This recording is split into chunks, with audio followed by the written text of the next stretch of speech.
In 1775, Thomas Paine wrote a pamphlet stating that the freedoms of man can only be maintained by limiting the power of government. The pamphlet was called Common Sense. In 2015, it still is Common Sense. I'm Elizabeth Smith. I'm Mark Zaccaria. This is Common Sense. Welcome back. This week we will perk up the dog days of summer with an in-depth interview on the subject of charter schools. Later on, we will have a visit from Jeff Richard, who'll give us his views on new cars and technology. As usual, Liz and I will reappear throughout asking that satirical question, "Are you kidding me?" But to get things started, here is analysis of some of the top stories affecting Rhode Islanders as the summer days get hazy and lazy. Elizabeth? Thanks, Mark. Hide your 7th graders. The government's looking for them. According to Health Impact News, the sudden death of a 12-year-old girl in Waukesha, Wisconsin, just hours after receiving the HPV Gardasil vaccine has shocked the girl's family and sent local media asking questions as to how this could happen. Dr. Jeffrey Swain of the local health department was interviewed to give the standard CDC reply, which is similar to almost every other vaccine, stating that severe reactions like this resulting in death are very rare and about 1 out of a million. How many doses of the HPV vaccine are administered every year? Well, according to the latest statistics in July 2014, published by the DHHS, it's 9 million. So that means with those stats, hypothetically, 9 girls died from the vaccine last year. Plus, there are side effects that parents might not be aware of beforehand. The onset of premature menopause has been seen in girls as young as 16, and infertility risk increases. Gardasil has also been linked with narcolepsy, seizures, and many other autoimmune symptoms. Should you find your teen severely affected, you cannot sue the manufacturer of vaccines in the United States. They have total legal immunity. The U.S. government earns royalties from the sale of Gardasil HPV vaccine. Countries outside the U.S. are halting HPV vaccines as lawsuits due to damages are mounting. African American women who are vaccinated with Gardasil are vaccinated against the wrong strains. According to SaneVax.com, 20-year-old Michelle Roberts died after Gardasil vaccination, and only 4 days after receiving it. Why all this sudden interest in forcing youth in Rhode Island to get this inoculation this school season? Well, that's what we'd all like to know. But it stems from government thinking it knows best, then acts. According to Projo, Tricia Washburn, chief of the Office of Immunization for the Rhode Island Department of Health, said, referring to this year's mandate, "There's general acceptance of the vaccine across the state." No, Ms. Washburn, it's a lack of information by design. Freedom dictates parents are the best at deciding what's best for their children. Let's keep it that way before anyone in Rhode Island is gone after Gardasil. Thanks, Liz. It is often said that honorable people can review the same evidence but still draw different conclusions. This week we have a tale of 2 energy developments, but they are about the same proposed facility. First, the Providence Journal reported on an announcement from Invenergy LLC of Chicago that they have agreed to construct and operate a 900-megawatt gas-fired electrical generating plant in Burrillville. The Projo story centered on the high-tech, low-emission design of the plant and its strategic location near a major gas pipeline and sufficient non-potable groundwater for cooling. To read staff writer Alex Kuffner's account, you would be led to believe that a major industrial development was on its way and that it would benefit us all. The same story was also covered by Steve Alquist on the rifuture.org website. Steve's take on the subject leaned heavily towards the evils of fracking and the resistance of Democrat Gina Raimondo to follow the leadership of President Obama and eschew fossil fuels of any kind. The article concluded with its author's editorial opinion that when Governor Raimondo made her official announcement, and I quote, "She will be announcing a failure of leadership, a failure of vision, and a wasted opportunity," unquote. If we accept that lowering carbon emissions is a worthy goal, the question becomes, how should we go about it? The liberal position is that we just need to let the government handle it. It's not borne out by any data, though. In fact, Governor Raimondo is probably thrilled to have the gas-fired power plant coming online because she faces federal mandates on emissions per citizen that can only be met that way. So what's the governor to do, Steve? use of petroleum in Organization for Economic Cooperation and Development, OECD nations, which include US, Canada, Mexico, Europe, Japan, and South Korea, peaked in 2006 at 50.1 million barrels of oil per day and has been dropping ever since to 45.5 million barrels a day in 2014.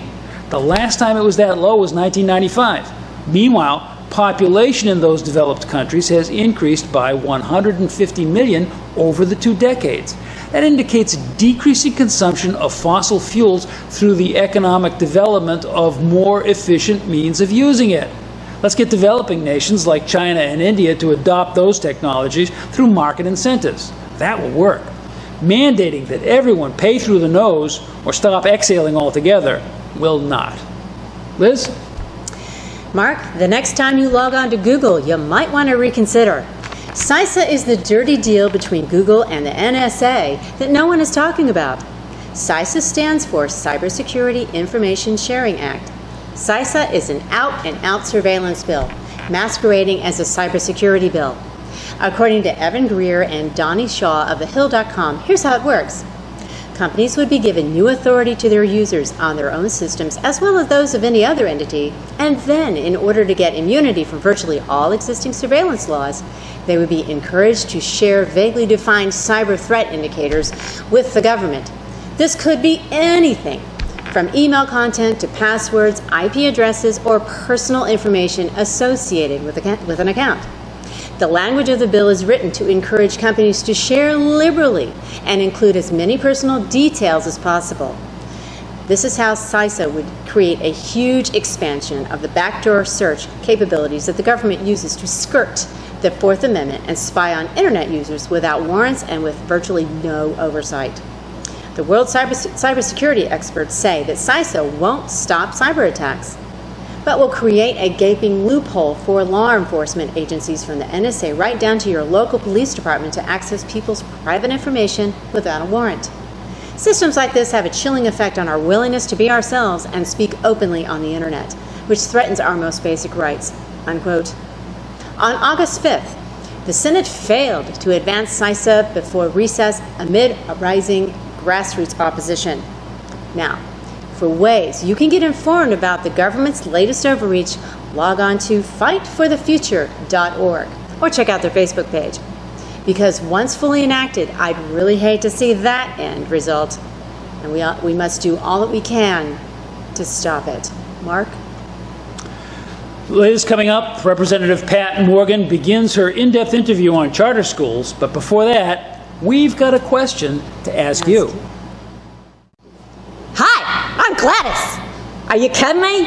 I gotta say, I've been taking a look at this Bernie Sanders. My friend Trixie here at the salon looked him up on the interweb. I don't got a computer. My brother Tony says it'll mess with your brain. You know what? She told me Bernie Sanders is a socializer. You know what that means? He goes everywhere and shakes hands and gets all up in your face. I bet though, being a socializer, he probably just shows up at your house. You know what else? Trixie says he's communistic. That means he likes going to them common areas at the high-rises.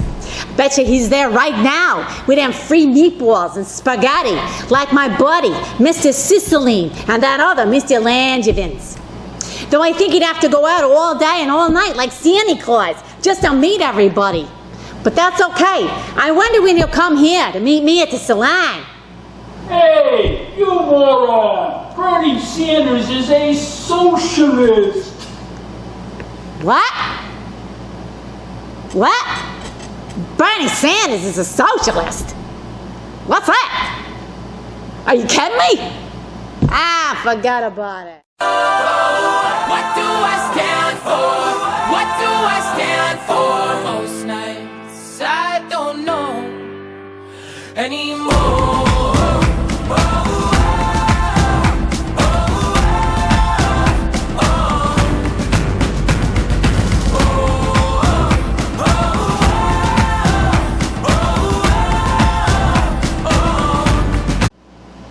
Welcome to Common Sense Rhode Island. This is a program where we try to make sense of the policies that affect your life and come up with common sense solutions. Today we have with us Mr. Jeremy Chiappetta, who is the executive director of the Blackstone Valley Prep Mayoral Academy, which is quite a mouthful. We'll just call it Blackstone Valley Prep. And this is a charter school that's in Pawtucket.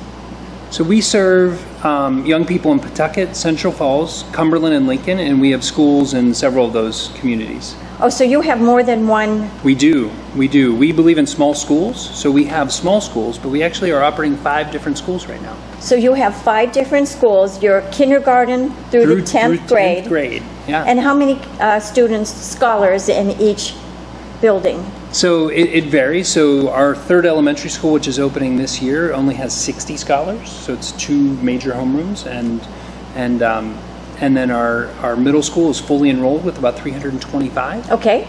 And the high school is just 9th and 10th grade with 200 this year, but it's going to continue to grow. Okay, actually I graduated from a high school with 400 students in it, and I see real advantages in knowing everybody that you go to school with. It Absolutely. becomes a real friendly environment and a community of people. Absolutely.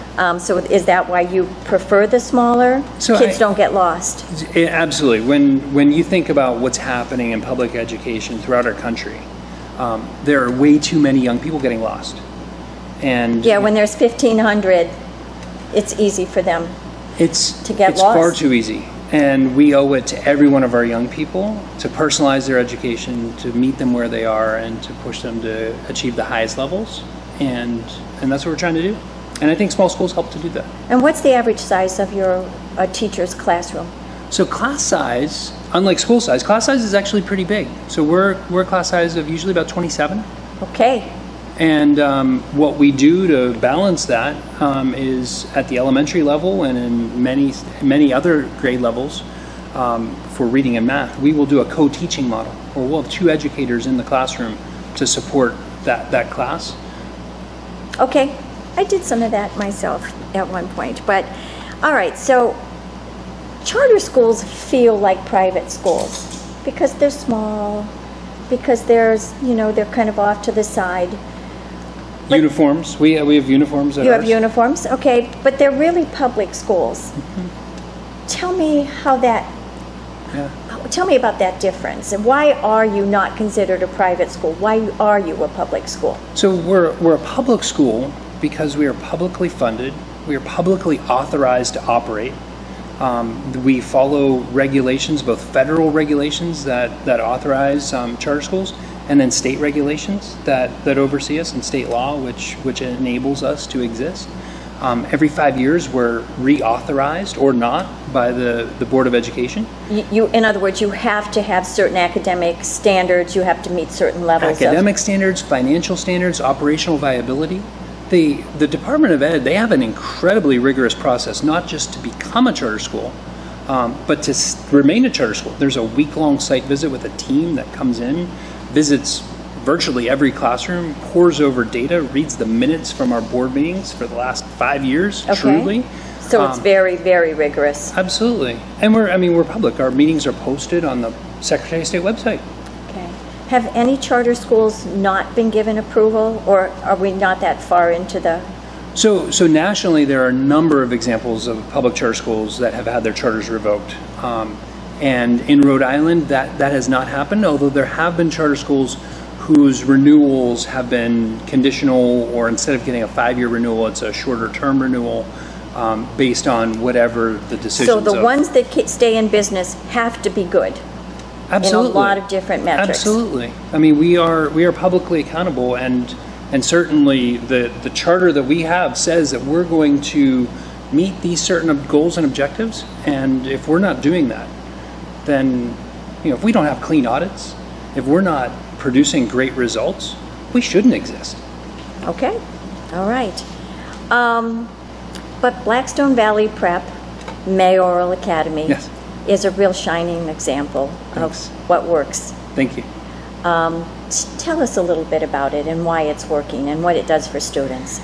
So, in the most recent round of test reporting, a couple years ago now, because of the whole shift from kneecap to park.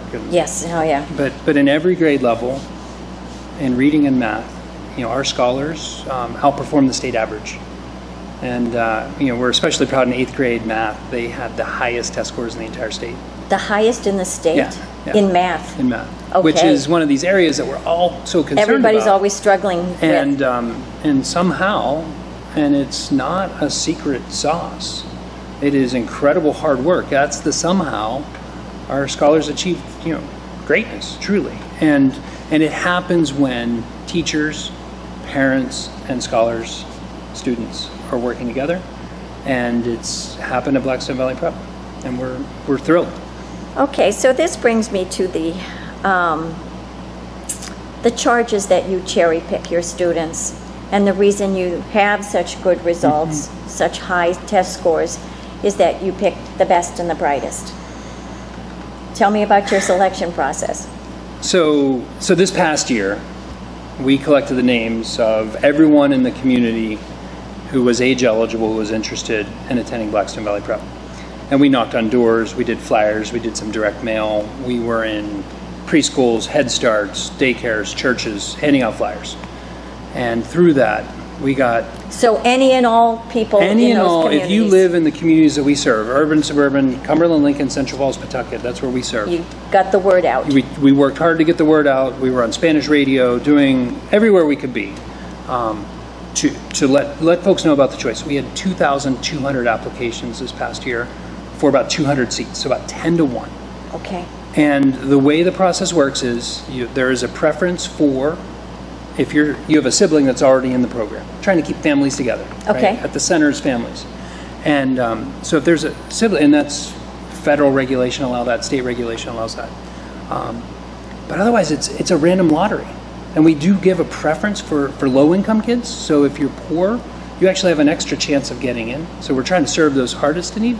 But we also want that intentional diversity of urban and suburban. So the random selection process, it's a computer. I don't see the names until after.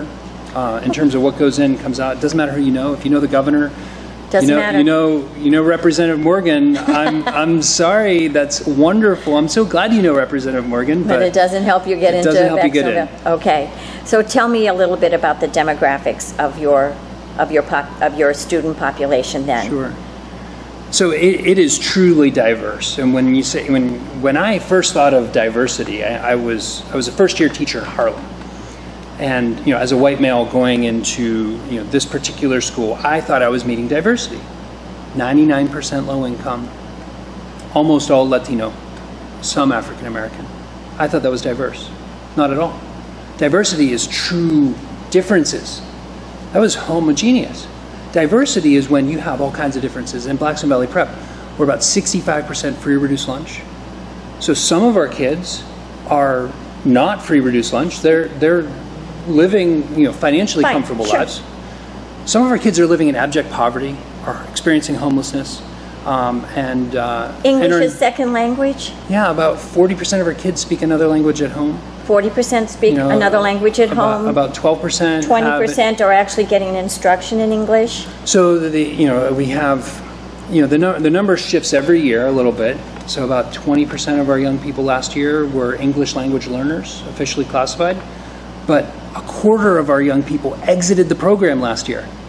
So they did well enough in English to actually no longer be an English language learner. So our numbers are actually falling a little bit this year, that's a good way to get the numbers down. All right, well, we're going to talk a little bit more about that because you have good results with those your student population. And we'll be back in just a minute. Everywhere I look, Rhode Islanders are being hounded, held back, and hurt by the status quo. Despite that, an army of insiders has stood up to be the defenders of the status quo. Are you kidding me?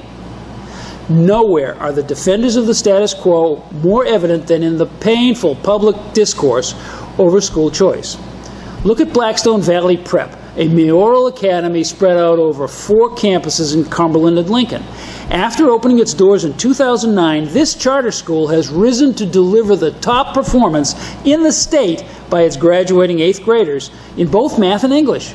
This year, there were some 189 openings in the student body, for which more than 1,700 prospective students applied. What does that tell you about how parents rate their local public schools?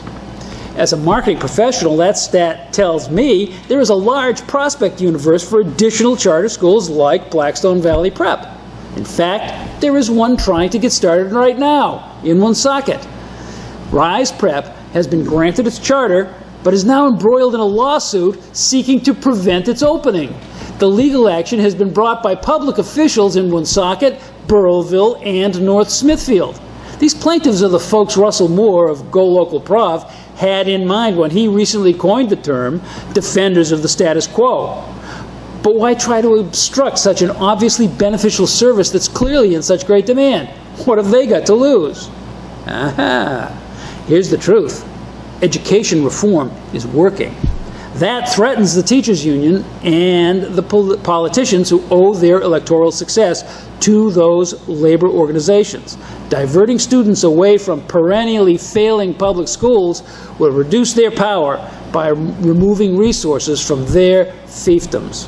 Once again, the question is, who's looking out for the voters in all this?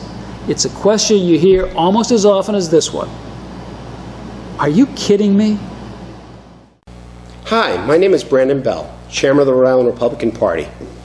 For me, the recent very close special election made me energized, inspired, and optimistic about our future.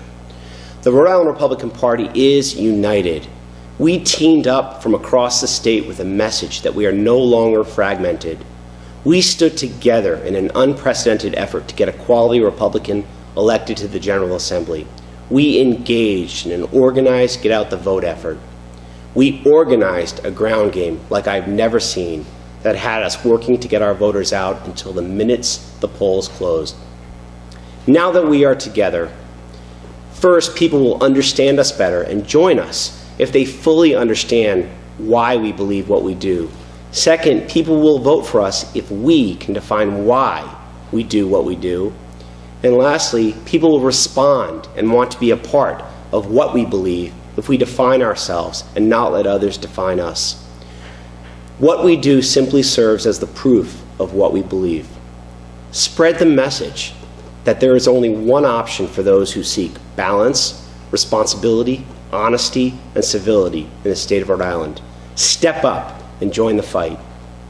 You can find us on Facebook at Rhode Island Republican Party or email me directly at bbell@rigop.org.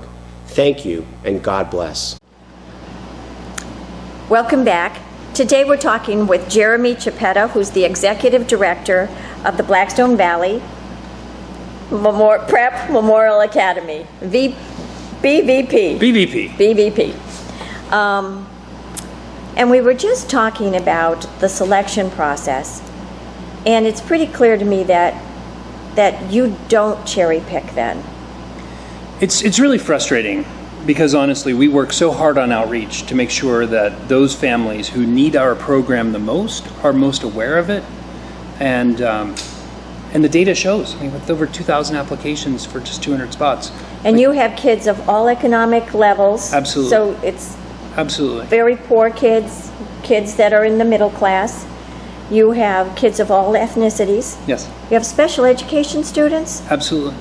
What percentage? So we're at about 11-12% of kids have an individual education plan, which is really right at the national average. Okay. Rhode Island as a state has the highest identified special ed population in the country, right around 17%. I'm aware of that.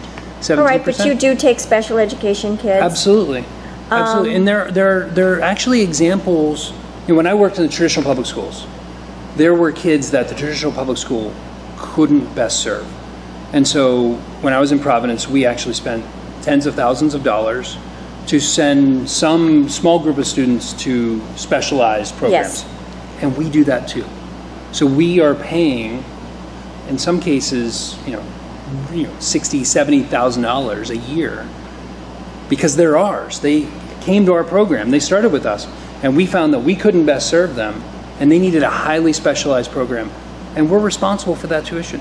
That comes out of our operating dollars. Okay, so I didn't realize you took the real difficult special needs students. We do our best. We have a therapeutic learning center where we have at the elementary level some of our really needy scholars. Sure. Ideally, it's transitional, and we're getting them back in a general classroom as soon as possible.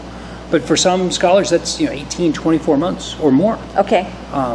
But we're taking all comers. Okay, all comers. So you said you're oversubscribed. 2,200 people, or scholars, or parents, I guess it is, asked for their child to come to your schools, and you can only take 200. Why do they come?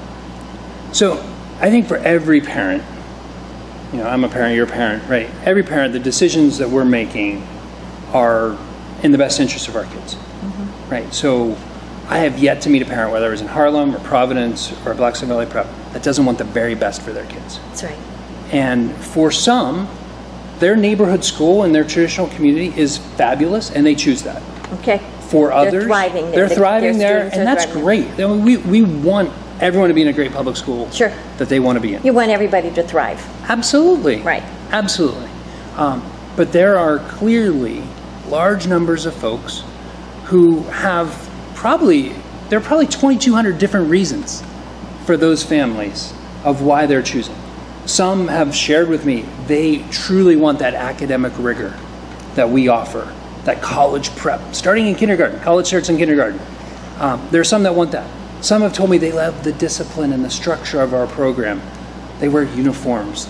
We Okay, hold sure. tight, rigid cultural expectations. Well, when you have uniforms, there's no need to compete for the latest and when you have the difference skirt, that we have, blouse, jacket, the newest Jordans or whatever. the newest Jordans. Right, but the reality is when you have the differences that we have, when you have kids living in abject poverty and kids living middle-class lives. They come, they look the same, Absolutely. they dress the same. Absolutely. Yeah. So the families are seeking us out for all kinds of reasons. Some are choosing us specifically for the diversity. They recognize that me as a parent, I want my daughter and my son and my other daughter now to be ready for the world, and the world doesn't look like them. The world looks like all kinds of difference. And there are a lot of parents who choose us because they recognize that whatever their neighborhood school is, our neighborhood schools are homogeneous, right? That those, Yes, they are. that they are, and we're highly stratified as a state. And we have pockets of one type living here and another type living here. And at Blackstone Valley Prep, we're bringing those families together, and I think some people do choose us for that. Well, I was a school teacher, and I know that all kids, I was a special educator, so I know that all kids don't learn the same way. And many times in the traditional public school, we teach them kind of one way and don't individualize. There's so many different ways to read. Right. I actually was a reading teacher, so there's so many different ways to learn reading. But you have to say, okay, I'm not just going to teach phonics or whatever it is. I am going to try this other way. And if that doesn't work, you try another way until you can get a child to learn. Because not every child learns the same. Right? If that were true, the work would be so much easier. Right. And so sometimes even a different environment, a different culture makes that child something up here wake up, and they are able to take more in and learn more. So we're not criticizing the traditional school, but not all kids learn well there. And I would say the same is They true don't in charter maximize schools. there. Yeah. The same is true. I mean, I have 3 children, right? All 3 will be at BVP this fall, which I'm thrilled about. But the reality is, if it's not the best fit for one of them, because those 3 kids, they are different. They each have their own personalities, their own motivations, their own drives. And quite honestly, as a parent, I want what's best for my kids. Absolutely. As every parent I've ever met does. Find the right match for them. I need to find that right match. And that's what choice is about. And that's why I'm a firm believer in families having school choice. Yeah, well, I'm a firm believer in every child maximizing his potential. Absolutely. Wherever they find it. Absolutely. Yeah. So one of the strengths that you have is that you form relationships with families. You actually support parents and students, not just the student, but the family as well. Can you tell us a little bit more about that? Because that's actually fairly innovative, I think. So in some ways it's innovative, and in other ways, quite honestly, we're just doing what the best teachers everywhere do. I think of Barbara in Providence, a good friend of mine. I worked with her. She was there early. She stayed late. She was on the phone with mom and dad of her students all the time. Okay. And that's what we're trying to do, right? We're trying to systematize so that every one of my teachers is as good as Barbara, right? And so what are we doing with families? We're doing some of the things that she did. Going out to the home and sitting down with the family at the beginning of the year. Making sure that families understand what's expected. Making sure that families know how to get homework help, right? At night, give that call. Yeah. We invest in infrastructure to support that. When that math comes in the door and they don't know how to do goodness, it. Right? Yeah. How many parents out there really know 8th grade algebra, right? Not many, I think. Right? I mean, It's way in their past. Way in the past, right? And so, giving access to those teachers, we ask our teachers to answer their phone till 9 at night. Okay. And there are kids who are calling at 8:55 with questions on homework.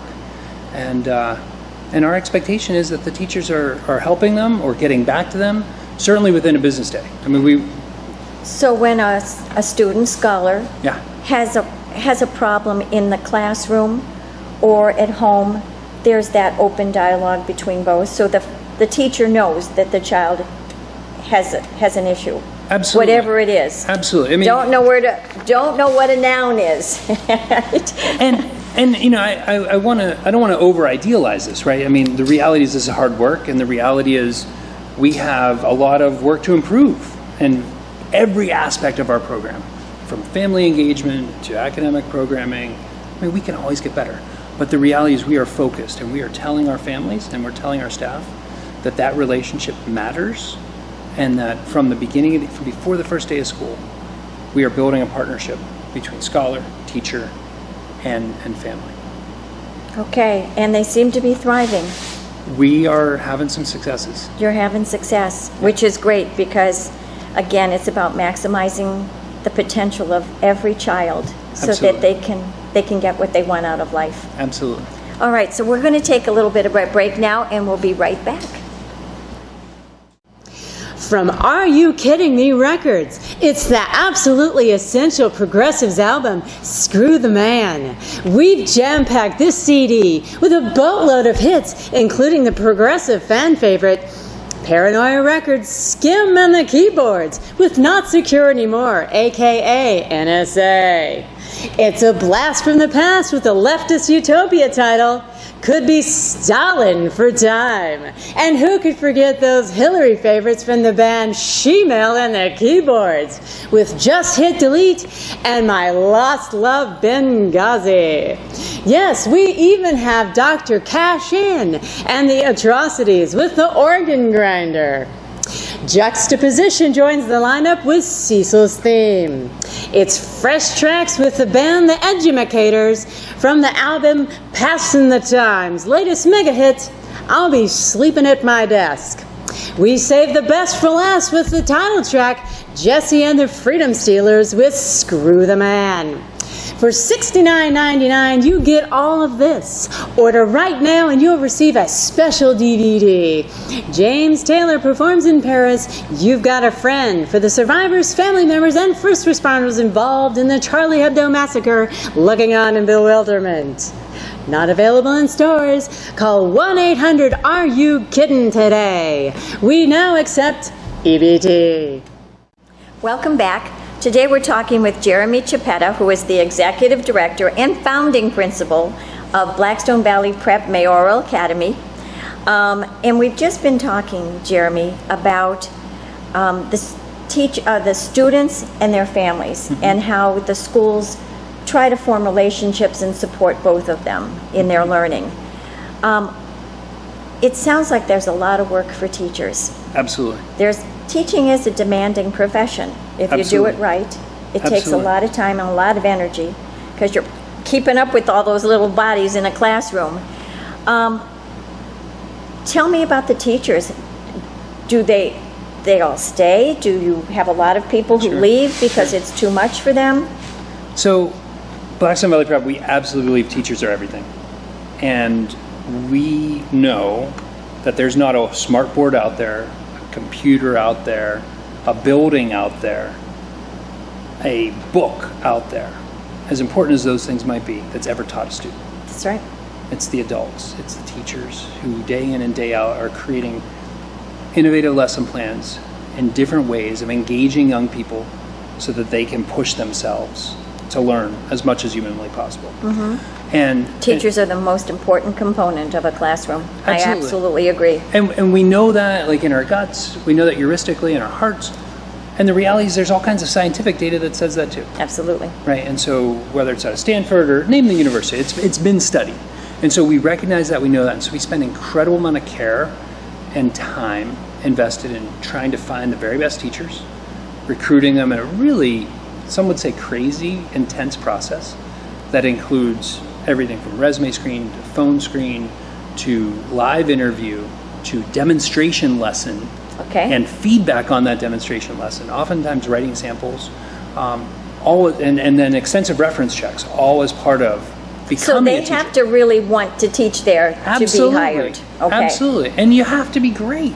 Or you have to have a growth mindset, a belief in young people, right? So if you believe you're willing to put the hard work in, and we see raw talent, and you believe in the power of young people, and you believe in our mission, putting all kids on a path to college, not most, not some, all, you're likely to be successful in getting hired. And then once you're hired, there's an intensive training process and support Well, I was process. just going to say that. Teaching is an evolving profession. Absolutely. Right? What you learned in college isn't necessarily the same techniques or strategies that you're going to use with the students Sure. in front of you, because the students are different, right? The students change every year, and the things they have to learn change over time. And what we're The asking- basics always Yeah. remain there, but there are always differences. So what do you support teachers in their professional development? How do you do that? Yeah, so when I worked in Providence, and when I taught in Harlem, there was a day, sometimes 2 days before the first day of school, Okay, yep. of getting people together to get onboarded and get ready. At Blackstone Valley Prep, we take a month. Okay, So teachers started this past week training and getting ready for the first day of school on August 31st. okay, what's that look like? So that looks That's like... not just arranging the desks and the books. No. That is everything from intensive team building and trust so that we can work together as school How do you mean teams. what kinds of teams? So school teams. So the middle school comes together as a middle school team and is getting to know one another. Getting to know why you, Representative Morgan, are a teacher. Why I, Jeremy Chiappetta, am a teacher. What drives you? What motivates you? And if I understand what's driving you, you understand what's driving me. I know your strengths, you know my strengths. Our ability to work together, support one another is heightened. Right? And so we take time to invest in that. So you're building a culture of Absolutely. excellence. Okay. Absolutely. The founding head at Paul Cuffey Charter School was famous for saying you only need 3 things to run a great school: culture, culture, and culture. Culture. Right. And so, David Bourne, with homage to him, truly, we're focused on that. But we're also focused on all kinds of skills, because teaching, it's cultural, it's skill-based. There are specific teacher moves that matter. Yeah, different teaching strategies. And we do it in an embedded way. So in the mornings, starting this past week, in the mornings, we're bringing our neediest scholars in. Those scholars who have maybe some learning challenges in different areas. We're bringing a quarter of our scholars in for the morning, so that our teachers are working with them in an intensive way. To pinpoint what their challenges are, or It's 2 things. Okay. 1, it is to support their learning needs, and 2, it's to give teachers extra practice, at-bats, and feedback on how they're teaching.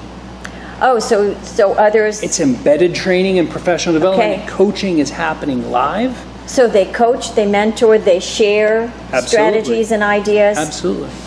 I mean, What works for you? right? I can't teach fractions. Tell me what I'm doing wrong, kind of thing. What is working for you? One of the real innovations, and this we actually did in partnership with some teachers in Central Falls and in Providence through a federal grant supported this, where we were doing what the New England Patriots do, which is we were looking at game film, Okay. right? So we invested in So you in videotape the entire. videotape the class, Yeah. and then watch yourself. Watch not the for lesson. not for social media, not to put on Facebook, But for you to watch yourself, or for you to watch yourself with your coach, to see, okay, what were the things that worked well, so I keep doing those things. Sure. And where did I make some, maybe some teacher mistakes that we all make, so that I can work hard to push those to things figure out I'm doing them wrong so I don't keep doing them wrong. Absolutely. Yeah. All right, so a lot of development of the culture and also of the skills and techniques of the teaching staff. And the curriculum, Okay. right? So we're also spending time rolling out units. I mean, the reality is what we expect as a country, as a state, our young people to be able to know and do, in reading and in math, especially in science, quite honestly, is it's incredibly rigorous. We are asking a ton. It seems like we ask more and more every year of the little ones too. Absolutely. Yeah. And if that's where the bar is, we need to make sure that our teachers know the content, and not just a little bit. You know, when I taught in New York, I'll be honest, sometimes I was a chapter ahead, maybe a couple pages ahead. The reality is, in order to teach today, you need to deeply understand your content, and so we spend time working on that too. On content as well, not Absolutely. just the teaching strategies. Absolutely. Yeah, if you don't understand fundamentally the theme of ins the and book outs, sure. that you're teaching, and if you haven't read it and reread it and marked those pages up and thumbed it 5 different times, your ability to go in and teach that text is super challenged. And so, how do you do that? It takes time. It takes creating book clubs. It sounds. Do you retain most of your teachers then? So we do. We this past year we had about 85% of our staff came back. So a lot of satisfaction. So a lot of working there. satisfaction. You know, and the reality is we are losing teachers sometimes because we're not asking them back. We have high expectations, and some people, Blackstone Valley Prep isn't the right fit, and so we do exit folks. And then there are other folks that, you know, they choose to leave, and we're sad about it. You know, often they're moving away. Most people we're losing that we don't want to lose, they're moving out of state to another region. Maybe a spouse got another job somewhere else. And so we're losing folks that way. I tell you, I was on the Health and Education and Welfare Committee, and members of Blackstone Valley Prep came in, and they were so in love with the school and teaching there. They just wanted it to stay as a strong and vital part of the educational establishment. They just loved teaching it, despite the fact that it is rigorous on the teachers as well as on the students. I think it's because of that they love it. And they know that makes all for their a good peers, school. all their peers are all in with them. That matters. Yep. All right, we're going to take another break and we'll be back. Clean green energy is a romantic concept, but the reality of its implementation is skyrocketing costs and forced competitive disadvantage. Are you kidding me? Common Sense has recently decried the truth of deep water wind here in Rhode Island as compared to the glossy brochure that was used to sell it to us. The project guarantees that raw material costs for electricity will go up by more than 3x right now, with a built-in multiplier of 3.5% per year for 20 years. Compound interest. And no one is even sure that cost structure will be sufficient to make the production profitable. Now comes word that during the installation of the first turbine foundation off Block Island, the project suffered its first mishap. A barge collision with the so-called steel jacket of that foundation caused a dent in it that raises questions of its meeting compression specs for the job it has to perform. Meanwhile, back at the federal ranch, EPA Administrator Gina McCarthy has just promulgated the most restrictive industrial emissions standards in the history of planet Earth. Notable among them is the designation of carbon dioxide as a pollutant to be regulated under the Clean Air Act of 1963. You and I emit CO2 every time we exhale. Politicians are said to emit hot CO2. I'd be quick to play this silliness for laughs if it wasn't going to be so crazy expensive. If they stand, these regulations will end the U.S. coal industry as we know it. They will also drive up the cost of operating facilities in the United States to the point where we'll export even more jobs. Here's a novel idea. Let's let the free market determine winners and losers rather than the government. If deepwater wind were a good investment, private money would be flocking to it, and its competitors like Cape Wind would not be out of business. There will always be restrictions on what we are able to do in this life. Let's not let fantasy projections of a perfect world lead us down the path to economic ruin. Are you kidding me? Welcome back. Today we're talking with Jeremy Chiappetta, who's the Executive Director and Founding Principal of the Blackstone Valley Prep Mayoral Academy. We were talking about your teacher training, the fact that you work very hard to create a culture of excellence, of teaching excellence, of learning excellence. And that's that whole idea of that supporting relationships, the intertwining of students and families and teachers and executive directors is fairly innovative. And I think that's where charter schools began, right? You were supposed to be kind of laboratories of innovation, of finding ways that teaching worked better or learning worked better. So, a lot of folks don't realize this, but somewhat ironic considering some of the conversation nationally and locally, but Albert Shanker, a great labor leader, is really the pioneer and champion of charter schools. Okay, didn't know that. And he really pushed the idea of creating an innovation lab, creating a way to incubate new ideas. And that is absolutely what I'm seeing happen here in Rhode Island. There are new models being tried at Blackstone Valley Prep and at other charter schools throughout the state. And we're also working hard to try to figure out how to best share those ideas so that we can ultimately raise the bar for all young people, right? The reality is about 6% of our kids are in public charter schools in Rhode Island, which means 94% of our public school kids are not, right? That's right. And so we're not doing our job if we're doing great by our scholars And you're not sharing and it. we're not figuring out how to share it.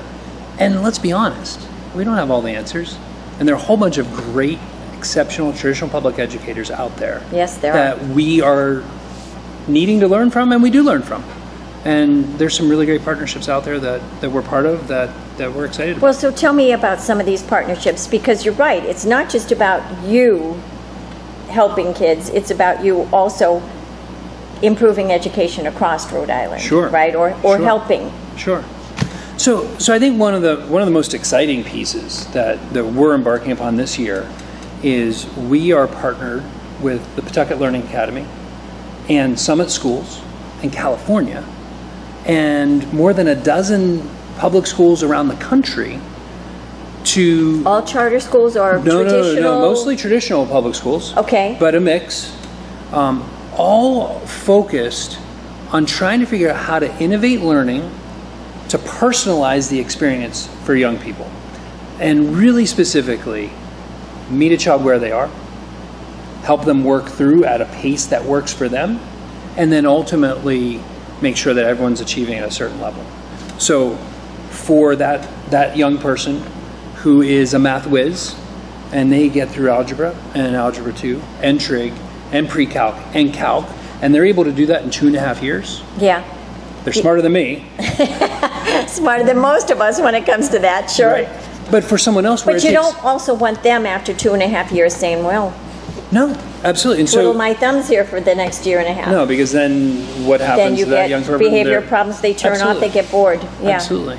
And so Summit has spent the last few years really building a new system based on what they saw. They were getting kids into college like crazy, right? They were doing incredibly well. They were actually featured in the film Waiting for Superman as a school that was succeeding, right? And so they're doing great, but their kids weren't succeeding in college at nearly the rate that they wanted. And so they reimagined the whole piece of their high school. And we're now replicating that model, and so is the Pawtucket Learning Academy. And we're doing it together. This past week, our teachers and their teachers have been in training sessions with a facilitator from Summit, California, all out here, and it's philanthropically funded, which is incredible, right? So we are doing right by young people, learning together with traditional educators, and those teachers at Pawtucket Learning Academy, they are veterans who have been serving some of the hardest to reach students, and we're learning a ton from them.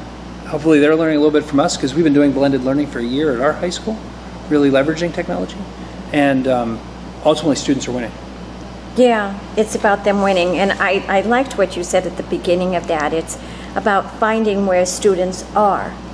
Not just looking out and saying they should be here, but really finding out where they are. They might be over here, right?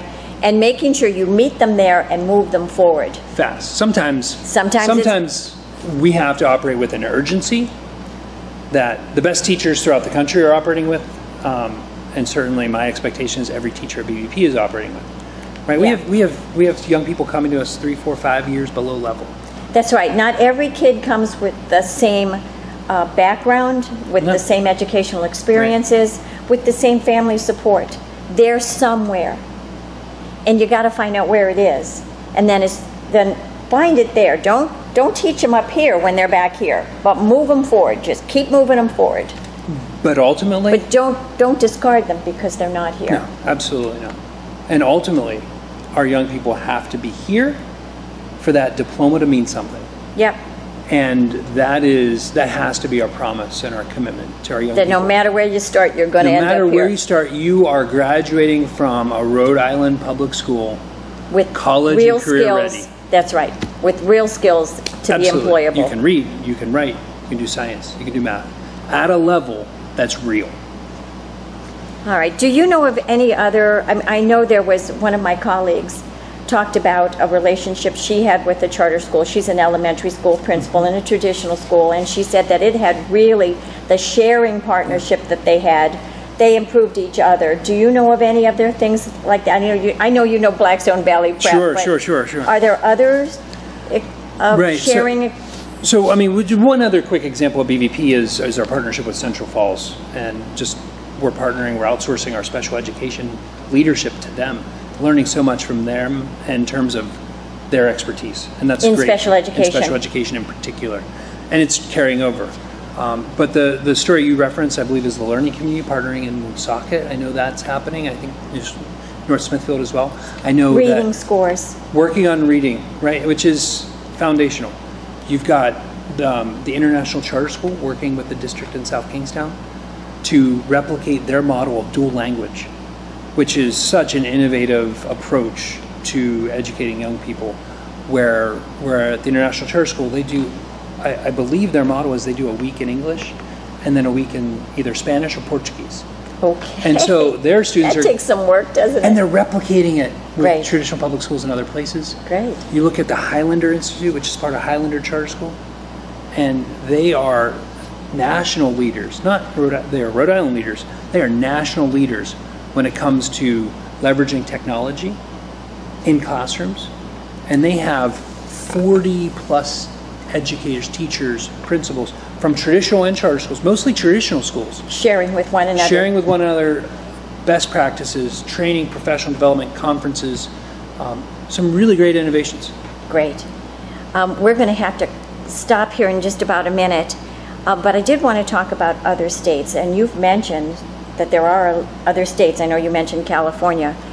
How many other states have charter schools? Are we one out here? So it's us, California, and 40 other states. So there's Okay. 42 states in the country. 42. 42. Almost all of New England has charter school laws that allow charter schools to exist. I've visited schools in probably a dozen states. One of the things that we do to get better is to visit great schools.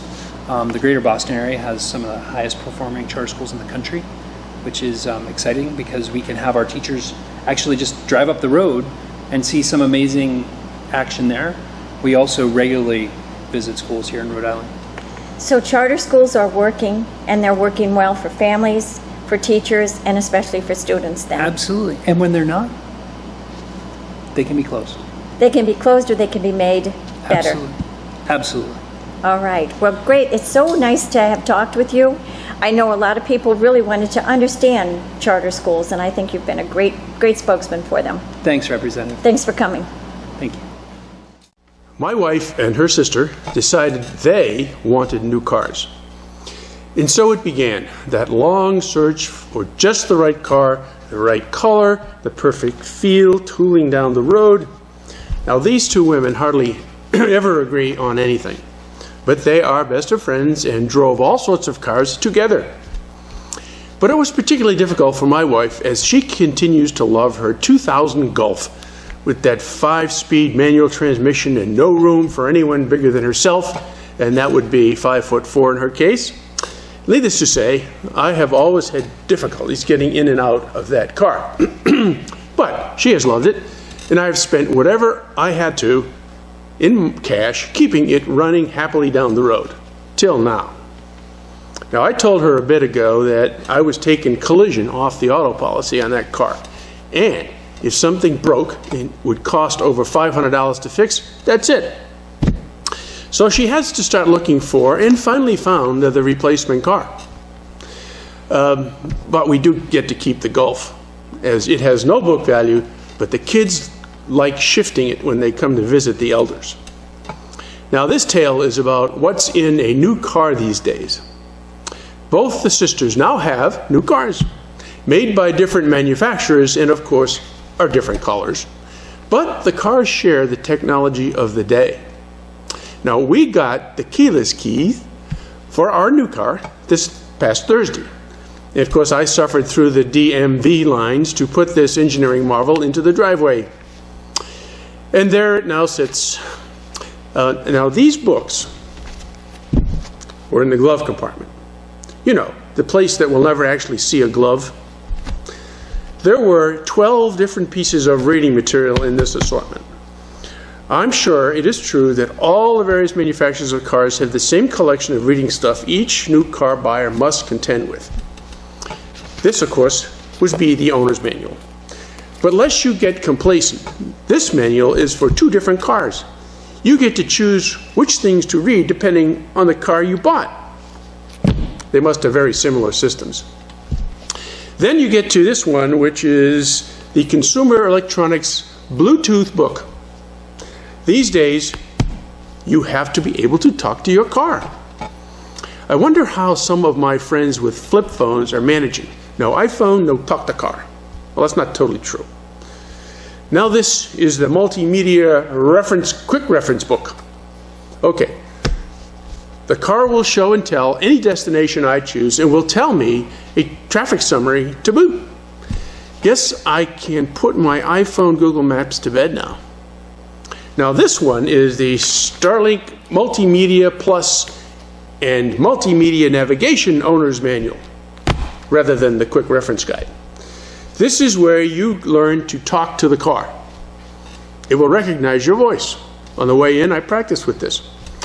You can tell the car to search for a song, call someone on the phone, dial a number, go to GPS.